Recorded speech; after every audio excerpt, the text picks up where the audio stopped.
Well, thanks so much, Peter, for speaking with us today. My pleasure. Good to be here.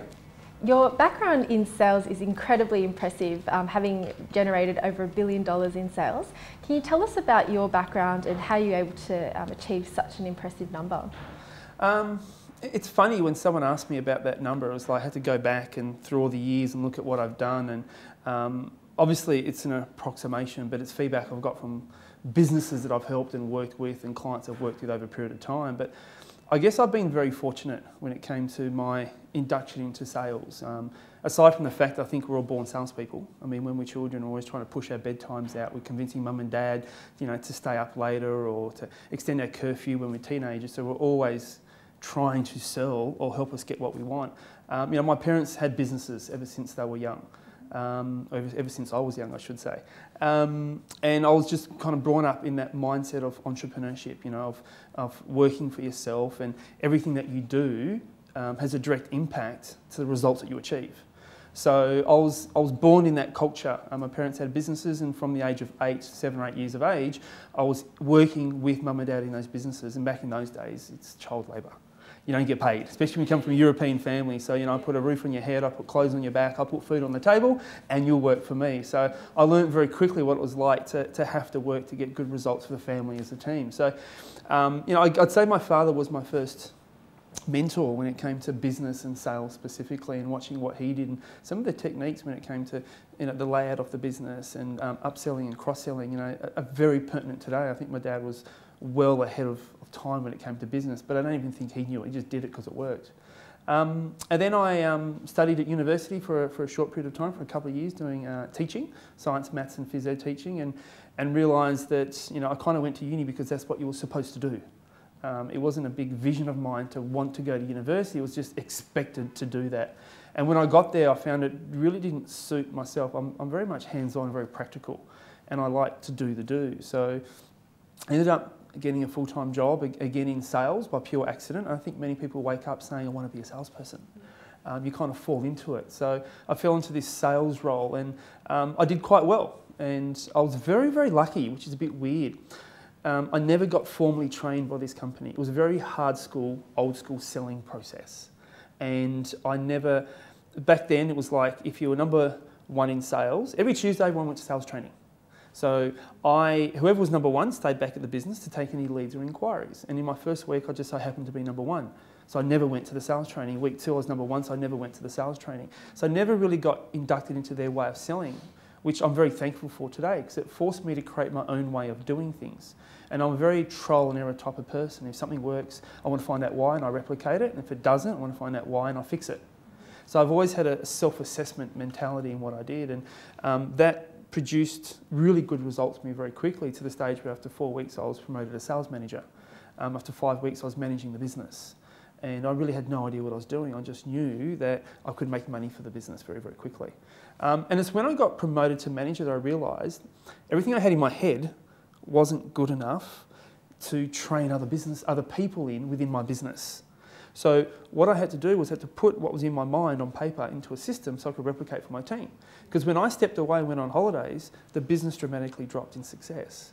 So I realised that I didn't have the systems in place.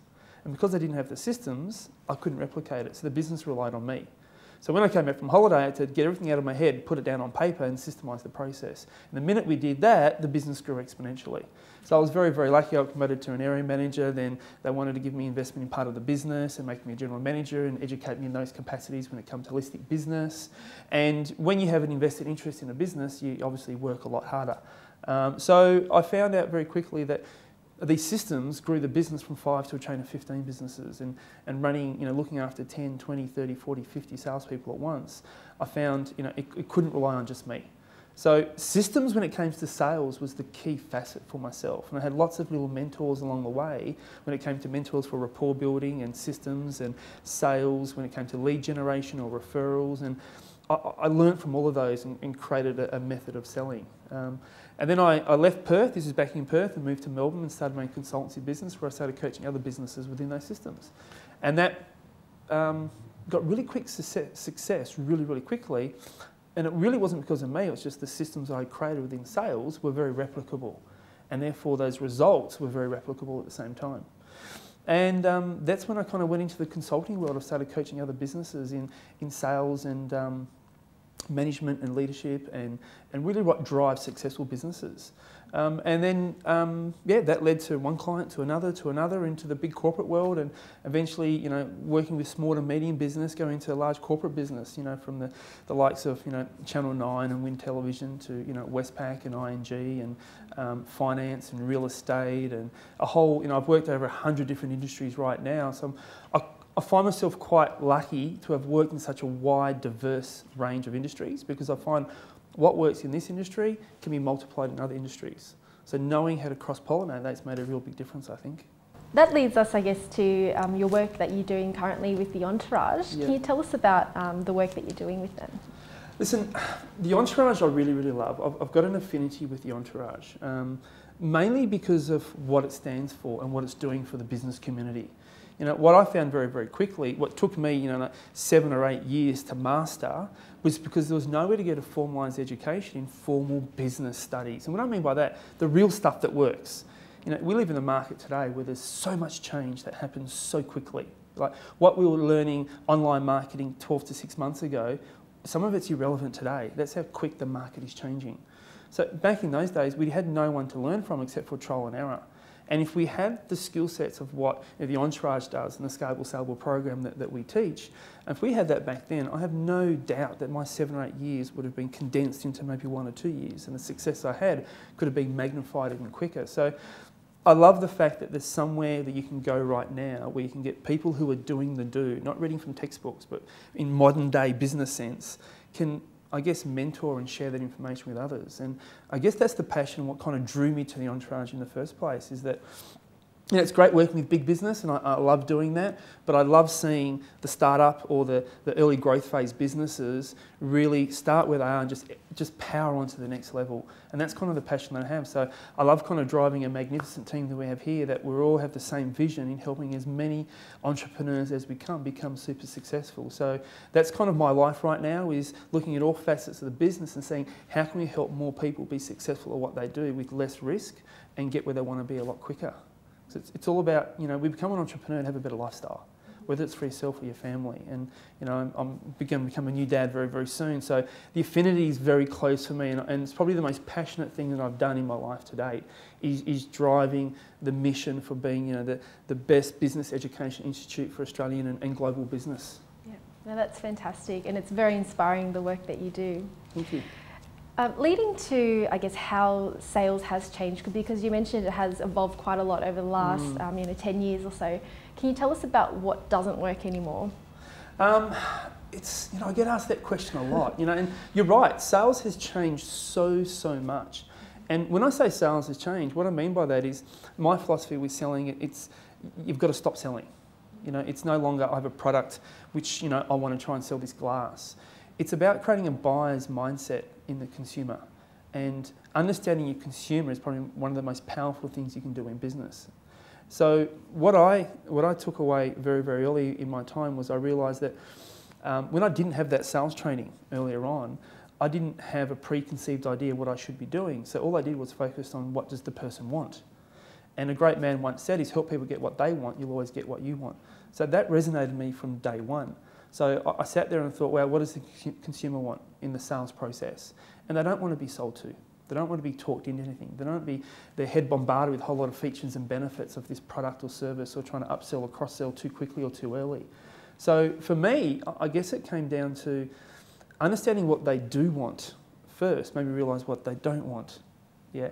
So putting myself into their shoes. So I guess to answer that very shortly and concisely, I guess what doesn't work in business anymore is that you are simply trying to flog a product or a service, or you're trying to sell the features and benefits of a product or a service. And your gut instinct tells you to talk about what you know very, very well. And most people know their product very, very well, or their service very, very well. So they just bombard you with a lot of information about that product or service. And the consumer in today's market, we live in the World Wide Web right now. So if you want something, you just Google it, you search it. The consumer almost has more information than you do about your competitors. They know as much about your product or service as you probably know, or the salesperson knows about the product or the service, because they can research it. So therefore, what they're coming to you with is not so much wanting to know information about the product or service as much as they used to. So the way the consumer buys has changed. So our sales process has to change because the consumer has changed. So now it's about getting on the same page as them and finding out, okay, great, so what do we have? How does it relate to what they need, what they want or what they don't want, and how can you fix that gap? And your product or service should really fix that gap. So what you don't want to do is dive in too quickly. My best philosophy, I guess I can give you with this, is have a doctor's mindset. This is how it's changed right now. So really diagnose the challenges the individual has. Create some trust and relationship and rapport, diagnose their challenge, and then prescribe a solution that's going to best fill that challenge that they have. And if you can do that, then you're on the same page as that customer. It's about getting on the same page as them right now and giving people what they want. With the Entourage, you teach the 8 steps to sales mastery. Can you walk us through some of the steps of creating the right sales process? Yeah, listen, there's 12-step models, there's 6-step models, there's 4-step models, and there's subsections with each subsection. And I guess if you look on a holistic base, there's really around 8 steps to sales mastery. And a lot of these could be spread out to be broader, but I'll condense them for you quickly right now. I guess the first step, you need to have an attraction model, and to create an attraction model, people want to come to you. It's really about how you position yourself. So I call it your positioning strategy. So you firstly got to start with, how are you positioning yourself in the marketplace? How are you positioning yourself to make sure the end user is attracted to you, wants to know more about you, wants to engage you? So what are your positioning strategies? How do you position yourself accordingly? And then there's your opening strategy. So how do you open yourself to that market, whether it be online or offline, whether it be on the telephone or a face-to-face cold call or in a first meeting? So what's your positioning strategies? Then what are your opening strategies? How do you open that conversation? And your opening strategy has got to lower the resistance that are opening to hearing what you've got. And then you've got to tap into the buying zone of the customer. So step 3 would be, what's the buying zone? What are the buying strategies? How do you elicit the buying motivators of that individual? If you can bring those buying motivators to the surface and find out what they are, you then have permission to go to step 4, which is present a solution that fits with those buying strategies. And that is your product or your service. And that's step 4, and you shouldn't do step 4 until you've got step 3 right. Once you've presented a solution, you go into step 5, which is your presentation strategies, where you present the investment of what it is.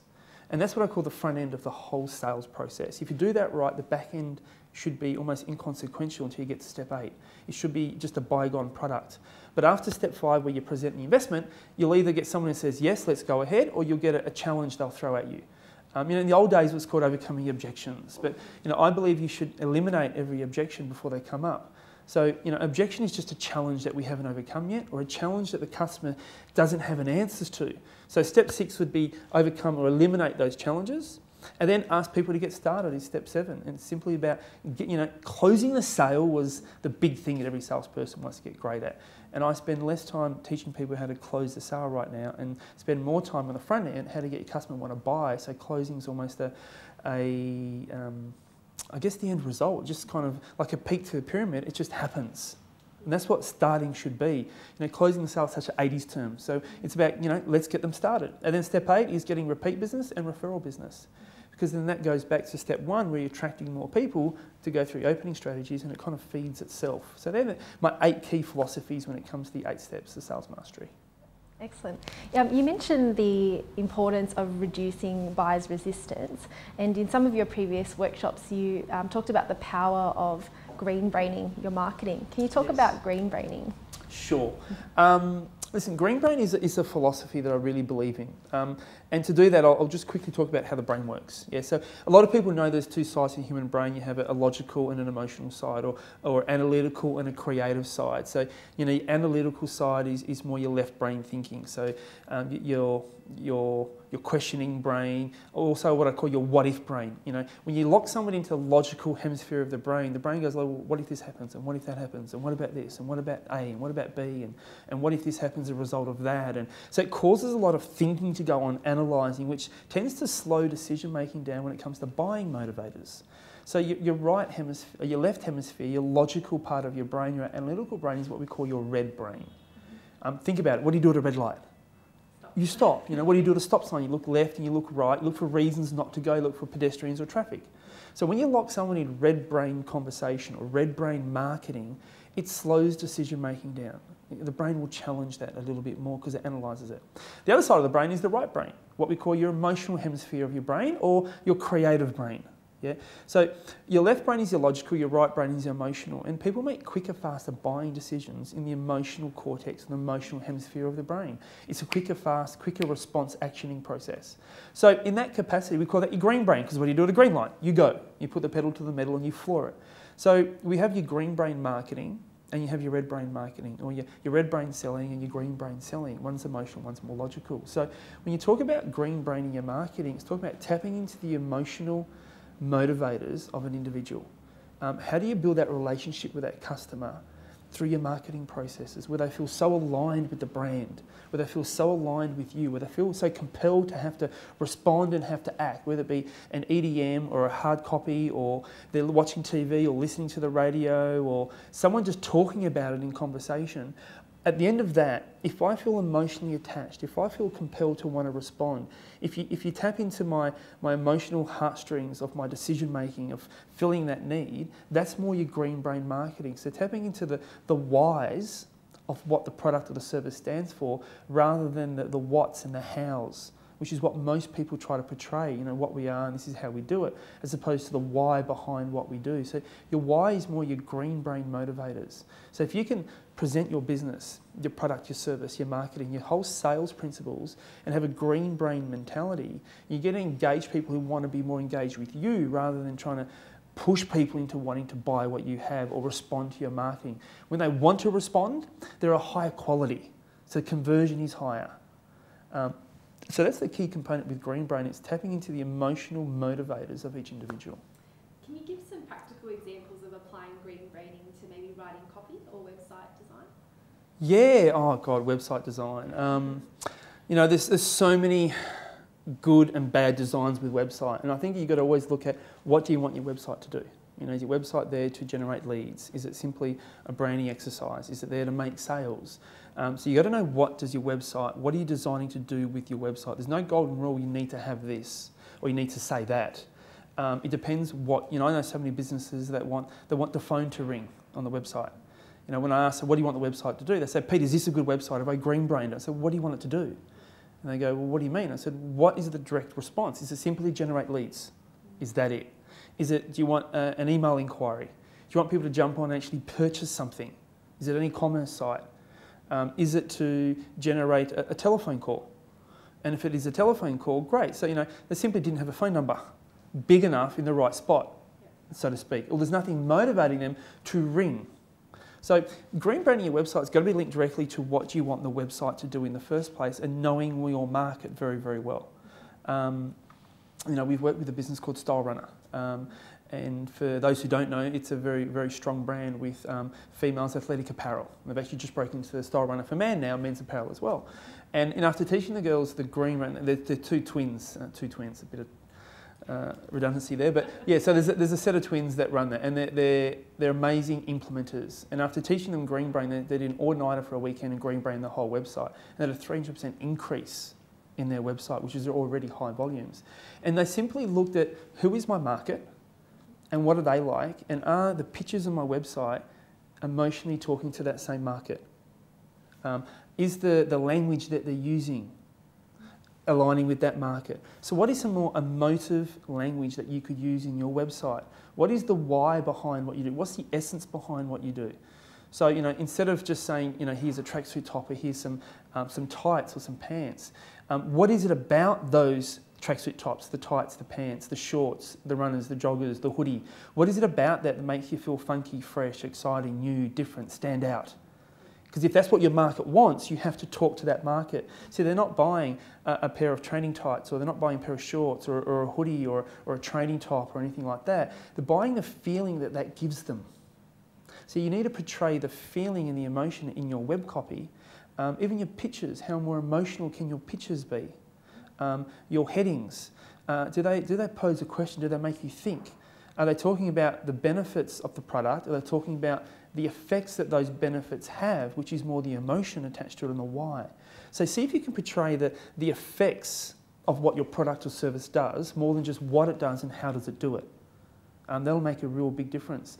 How can you talk to what does the customer want to feel and experience rather than what will they just get? See, people don't buy what you do, they buy why you do it. And what does that mean to them, if that makes sense? So it's about what does it mean to them. So if you are randomly put me on the spot, think of a product or service. Okay, what about, say, a service-based company, so maybe like softer products, whether it be consulting services, yes, or maybe accounting or finance? Okay, great. So accounting and finance. Your brain will tell you it's quite logical. You're talking numbers, dollars, cents, all that planning, all that stuff that most people don't like, so you outsource it to someone else. Okay, so let's dig deeper behind that. Why do you need financial planning? Why do you want access to accountant if you're a business or for personal? Do you have problems in your business? Do you want financial freedom? Do you not have financial freedom? Do you not have stability? Are you finding it hard to make really good decisions? When you're making decisions, is it coming back and biting you on the bum because it's affecting you financially? So you then need to talk to the ease of making a decision. Take the risk away is more of a green brain communication rather than what you provide and what you do. Talking about how you can help yourself with your set up with your family. That's more of a green brain. If you can set your family up for life. I don't know if I'm going to quote this right, but I think it was in either China or Japan back in the 70s. They had the best sales team in selling life insurance. Brian Tracy talks about this example where they had actually had widows go door-to-door sales to sell family insurance and life insurance. And they'd knock on the door and ask for the man of the house. And they'd simply say, "Hi, is the man of the house here?" "Hi." And life insurance, "No thanks, not interested," close the door. She goes, "Hi, my husband used to work here, my husband passed away, we had no savings, so now I have to go door to door selling life insurance to couples to make sure your family's secure in case something happens to you."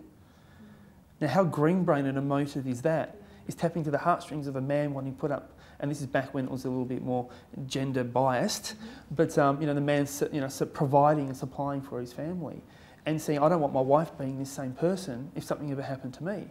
And their sales team was so green brain based, so emotionally based, the results were just tenfold bigger than anybody else. So, if you're looking at that finance or planning sector or anything like that, what's the end result of why you need it? What does it do to give you peace of mind, to take away the risk, help you make better decisions, and to get the growth that you never had or not miss out on the growth that you might be giving to your competitors? You've got to remember, if you don't make a sale, you're giving a lead to a competitor because they're going to buy from somewhere else if they don't buy from you. So you didn't just miss the opportunity, you're feeding your competitor. So that makes me feel sick in the stomach. So it's tapping into that emotional why behind it. So if it's in finance and accounting, it'd be looking at what are the ramifications if you don't have it. What are the effects of what you're doing right now, and how does that affecting it? So that whole green brain, it's very deep. Yeah, it's not just easy surface level stuff. It's looking holistically to even the contracts and the paperwork that you have. In a previous business that I had right now, we used to name our contract a little bit of paperwork. Because in the sales process, we used to simply say, "Great, Krystal, let's get you started. All we have to do is fix up a little bit of paperwork and we'll get you started, okay? You excited?" Cool. So then I pulled out a contract that said a little bit of paperwork. Because it's just a little bit of paperwork.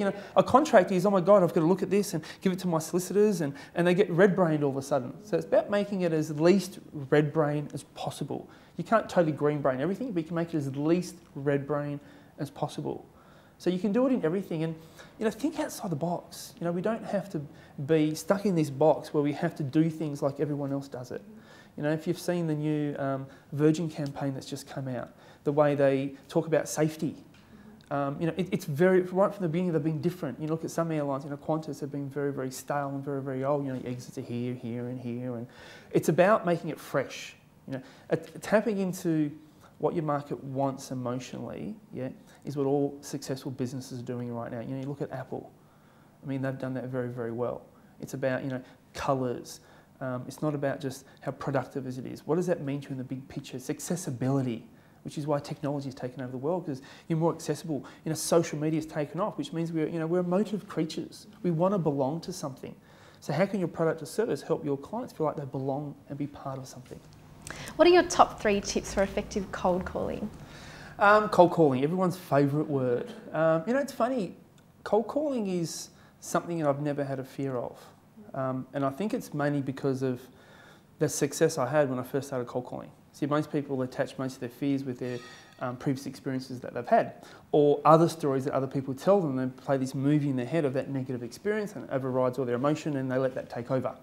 So, cold calling, to be honest with you, people are doing less and less cold calling nowadays because there's a better way to generate leads and better ways to generate opportunity. But cold calling can be seen a number of different ways, whether it be door knocking or telephone or hitting a database that isn't really, really hot.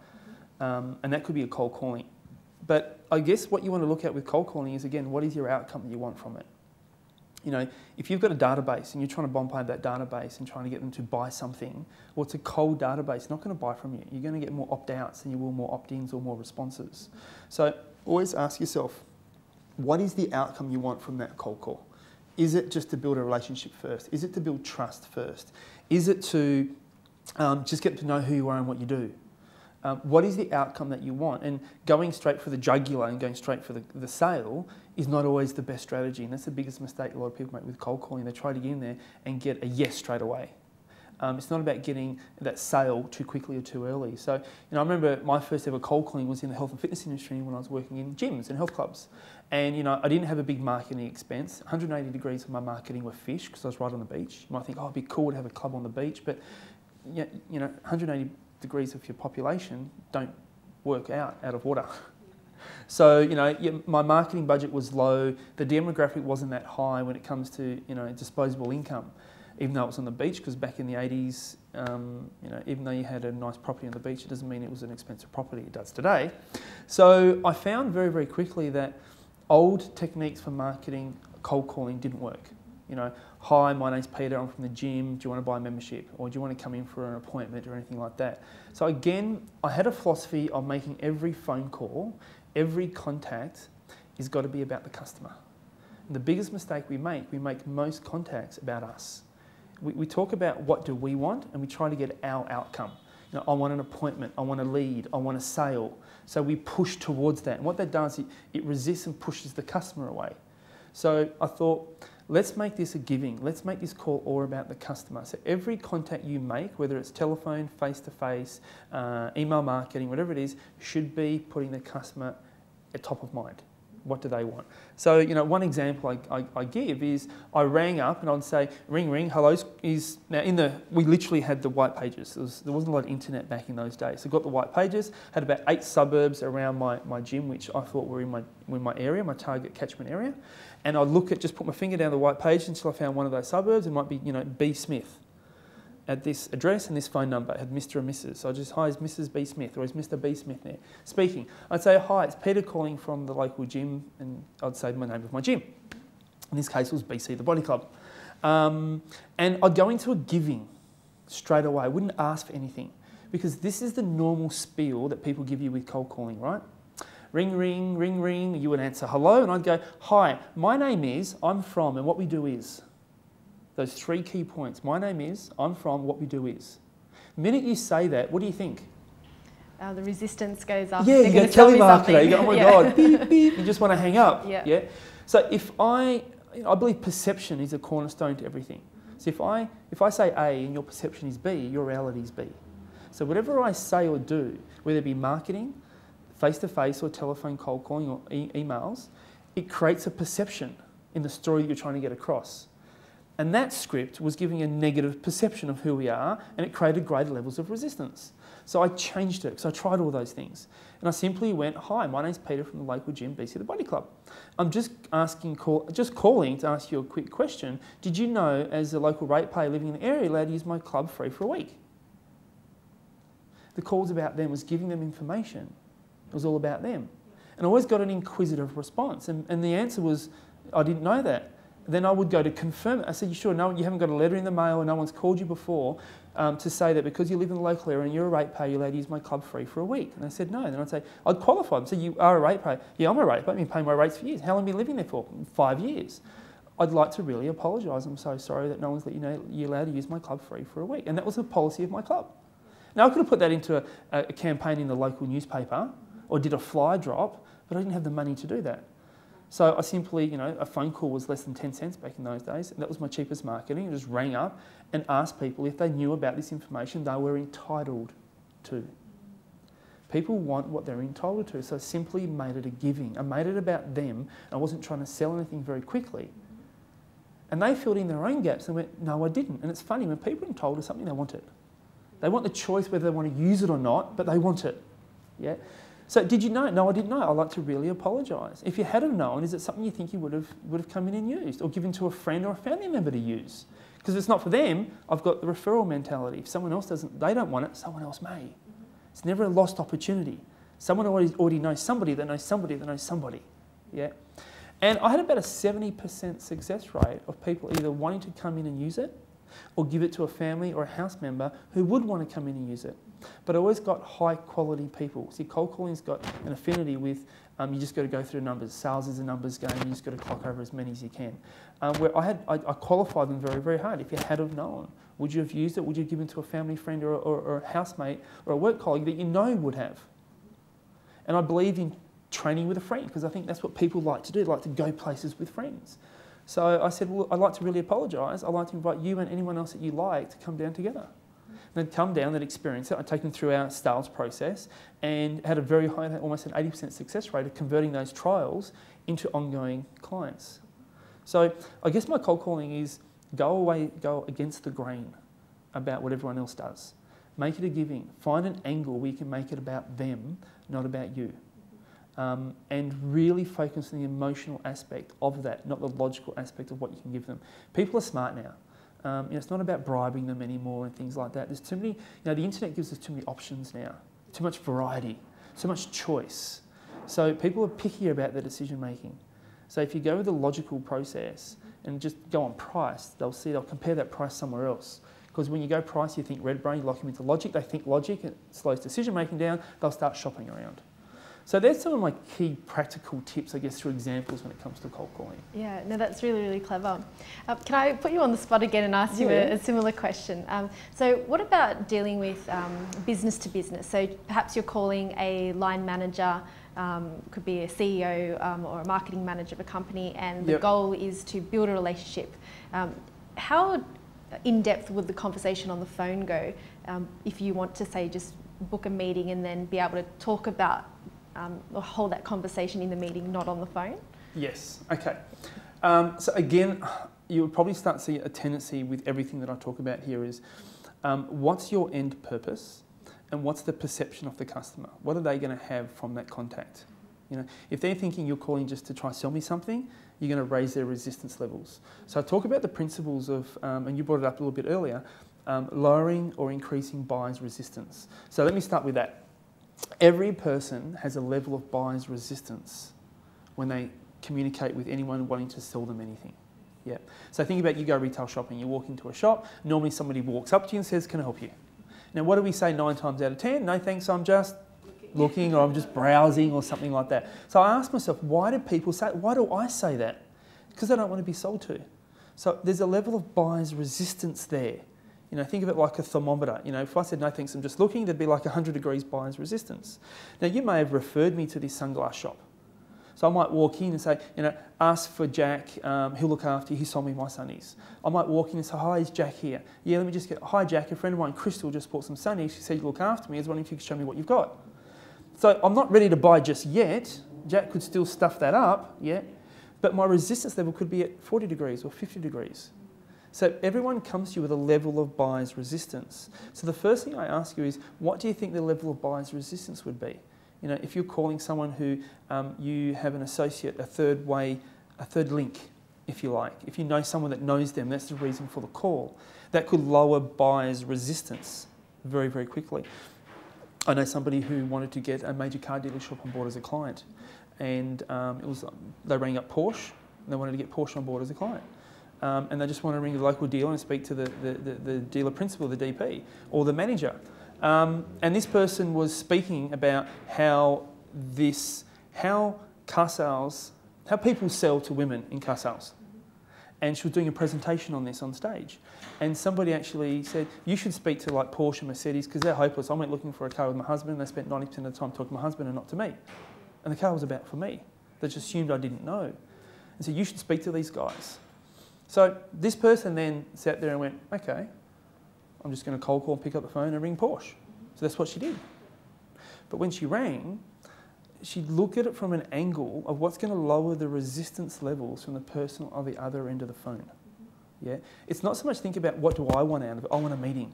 So we always ring up and cold call with what my outcome is, and we focus on my outcome. You need to know your outcome, but then put into the perspective of what does that mean, what perception will that give the other person. So this person just rang up and said, hi, my name is, yeah, and I was at this event and I got told that I should be speaking to you. So they called Porsche and simply said to them, ring, ring, hi, my name is, I was presenting an event recently to a whole group of women about this, and I got told this story about what happened. And I was told that I should really speak to you guys in a bit more detail about that. And that caused a bit of inquisitiveness in the manager. They said, oh, so what do you do?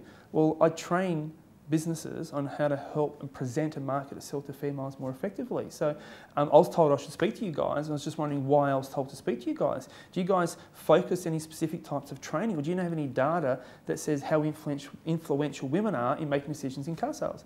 Actually, there was a report that just came out recently. Women are about 72% influencers in buying a car. She said, oh, wait, so do you obviously have some sort of, being a big organisation, programs that help your sales staff? Are they predominantly men or women? He goes, 85% men. Okay, are they trained on how to deal with women? Not really. She goes, that's why I was probably told to speak to you. I was just wondering if this would make any difference to your team. Actually, it would. Okay, well, maybe it would be a good idea, yeah, to have a bit of a chat and find out what type of synergy we are and how we can help. And they said, yeah, when can you come in? So the phone call is all about lowering the resistance levels. And what does that person want to get out of that meeting? Not what do you just want to get out of that meeting. So it is about condensing and really strategising before you make that call. But also knowing that you're going to get gatekeepers before you get to that middle to upper management level. It's very rare you can just ring and get straight through to a CEO. Not saying you can't, there are strategies around that, but most of the time you may get a gatekeeper, a PA, an EA, a receptionist, a lower management person. So please treat them with utmost respect. I guess is the last thing I'll give you. Treat them like they're the CEO. There's a great movie called Love and Other Drugs. It's got Anne Hathaway, and it's got, what's his name? It's going back to the 90s when Viagra first came out to the market, and they were pharmaceutical rep. And he would smooth and smoosh and smooth, bring flowers and chocolates to all the receptionists of the pharmaceutical industry to get to the doctors. Now, I'm not saying do that, but treat them with the utmost respect, because they are the eyes and ears of that middle to upper management. So there's some key principles that I would play with. The next thing I wanted to ask you about is disc profiling, and how can we use disc profiling to better engage with our clients? Wow, I could talk a whole day about disc profiling. So for those out there, disc profiling is simply a behavioural model tool. I believe there's a big difference between personality testing and behavioural profiling. So personality, to me, is more about why you do what you do, the inner, deeper motivators. Your personality has kind of evolves over the years because of I would say, all these stories you have through your life. All the journeys that you go through in your life all shape and form your personality. Yeah, all the pros and cons you've had through your life, all the hardships you had through your life.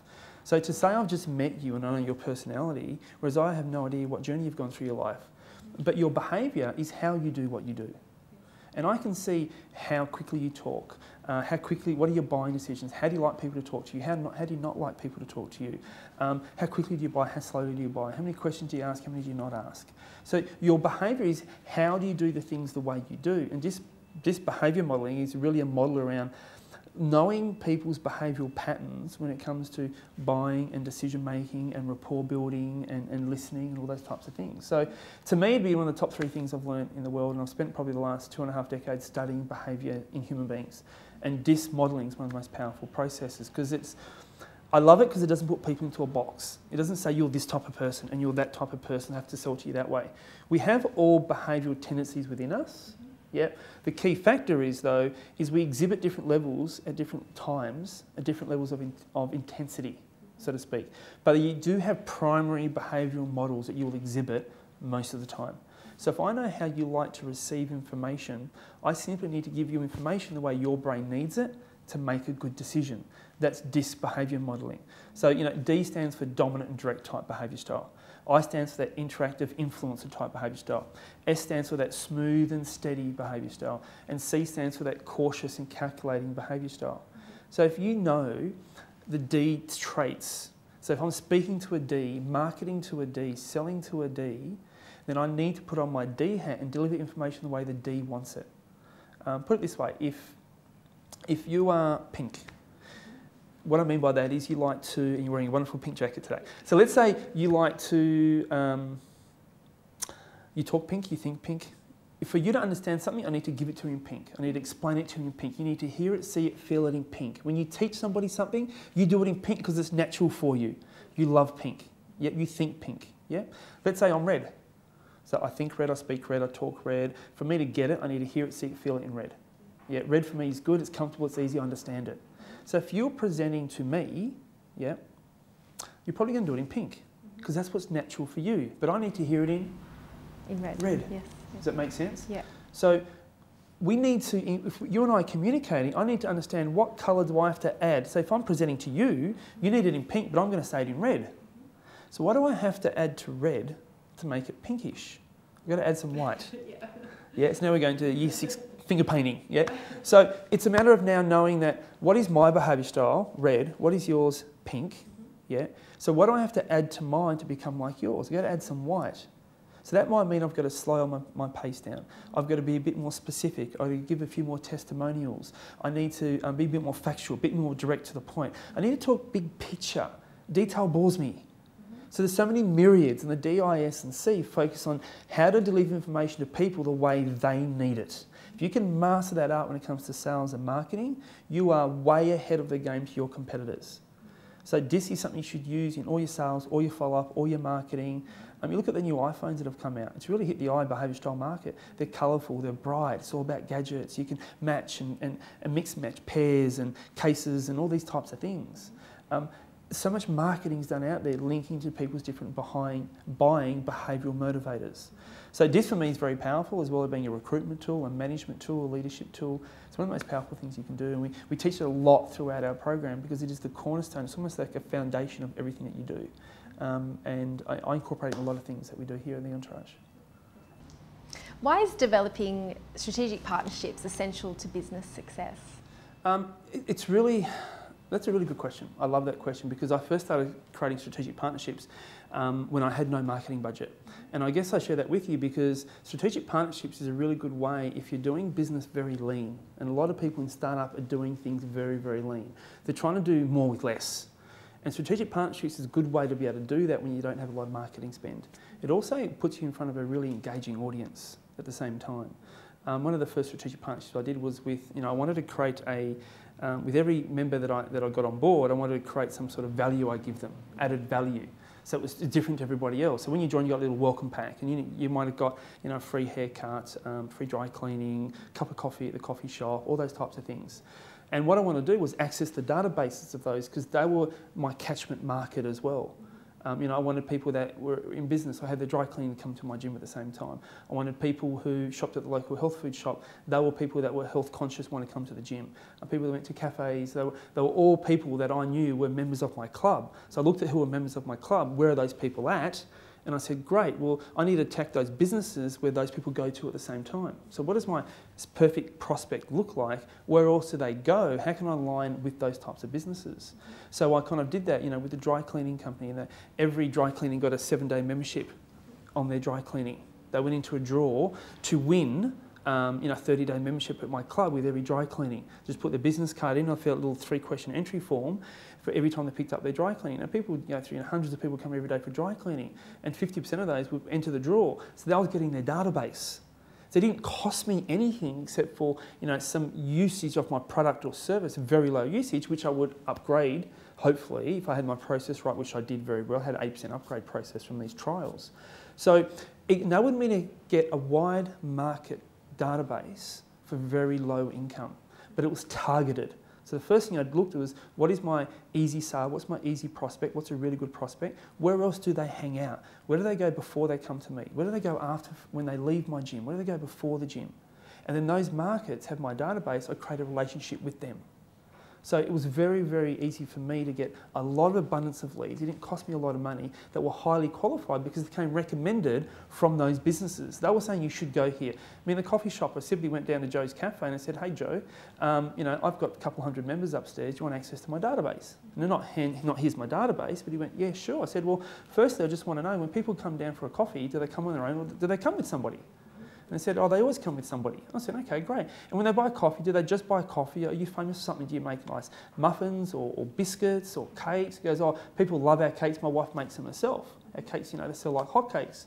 I said, wonderful. So people come to a coffee with a friend, and when they come, they always buy your cakes all the time. Well, why don't, in my little welcome pack, whenever someone joins, why don't they get a free coffee? Because with a free coffee, you know they're going to bring someone and buy a cake, so it really doesn't cost you anything. I went, that's a great idea. So I had like 50 to 100 free coffees for all my members all the time. So it was a good retention tool for me. But then what it did was it made people go to that coffee shop and people stayed within that area. So he had value. So I made the strategic partnership about him first, not about what I wanted.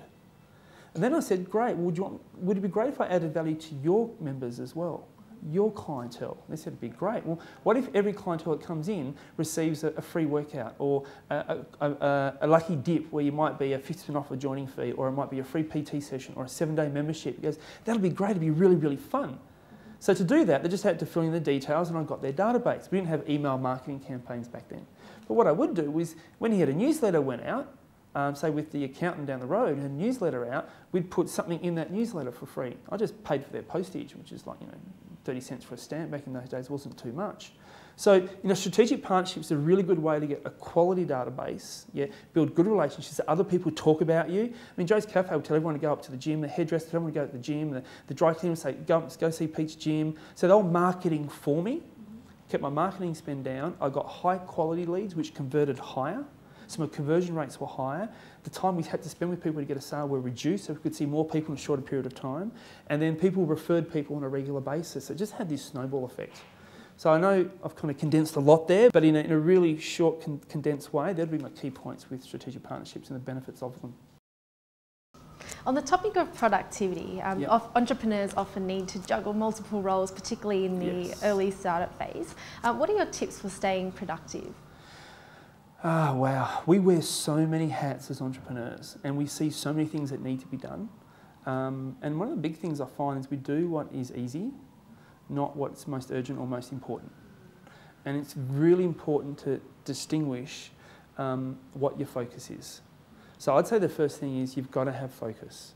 You've got to know what's going to give you your best return on investment. I know so many people right now that I've got to get my website right, I've got to get my website right. I don't want to go out there and not have the right website because it's not going to be right and it's going to be bad branding for me. And you know what's really funny? You speak to all the successful people right now, they look back in time in their life and they go, man, I can't believe I started with that website, or I can't believe I did that bit of marketing. But they started. They didn't sit there procrastinate too long and they didn't sweat the small stuff, so to speak. So I would say know what your focus is and simply have your focus and do it really, really well, and then work to your next task and have focus with that. There's a little saying, it's, am I doing the most productive thing possible at this moment to achieve my goal? Because it's so easy to go off track, to get pulled in this direction and pulled in that direction. And you speak to so many world coaches out there, like your mate, your mum, your dad, the local this, the uncle that, and that they always have their idea of what you should be doing. Or you see an interview by Richard Branson and you go, man, I've got to be doing that. And then you see this person over here saying, Oprah Winfrey saying you've got to do that. And it's like, so you try to do everything but do nothing really, really well. Condense it all, have a single focus and ask yourself, am I doing the most productive thing possible at this moment to achieve my goal? And if you're not, stop doing it and do what you should be doing to help you achieve your goal. But you've got to have focus and clarity on what that goal is. So I would say utmost focus is one of the most important things that you really should be focused on to be most productive. What do you need to be doing to get the best return on investment? And go to market with it. If it doesn't work, change it. Make that quick decision, but have focus with what you do. Yeah. Excellent. No, I really do love that quote, or the question of asking ourselves what we should be doing. I'll go put that on my vision board at home. Yeah, it just keeps, because a lot of times you go, hang on, no, this isn't the most productive thing I should be doing to achieve my goal. Stop doing it. Go do what you need to be doing. we get a sense of fulfillment for doing these easy things, but they don't always give us the result that we need. It's the 80% result things we need to be focusing on. We tend to focus on the 20%. Excellent. And one last question, Peter. On your journey so far in business, what have been the biggest lessons for achieving entrepreneurial success? Wow, what are your biggest lessons? I would say you're always got to be learning. One thing I've noticed is, what I learnt 10 years ago or 5 years ago or 2 years ago or 20 years ago, it's always changing. The bar's always changing. So I think for entrepreneurs, we've always got to be learning. You've always got to put yourself around the type of people that you want to be like. It's know what direction you're going in and who are the people that are already there and find out how they got there. Because they always leave breadcrumbs and a trail of what they did. And sometimes that trail will change depending on who they are. So I would say one of my philosophies is always be learning. I've had my biggest growth when I've learnt the most, when I spend time on myself and immersing myself. The times where I've plateaued in my life, personally and professionally, it's when my personal learning has plateaued. Sometimes we spend too much time doing, or we get a bit of success and we think we know. And then you hit almost that barrier. You can't see it, but you just can't bust through it for sometimes. I know one of my previous businesses, we literally, for 3 years, couldn't break the $1 million mark. It was literally, $994,000, $986,000, and we just couldn't. I don't know what it was, but I'd only learnt enough to know enough to achieve that much. I didn't learn enough to know enough to implement enough to break that $1 million bracket. And it was for years, and it was so frustrating. So I was too busy doing and not learning what it took. So, the constant and ongoing learning for me is really, really important.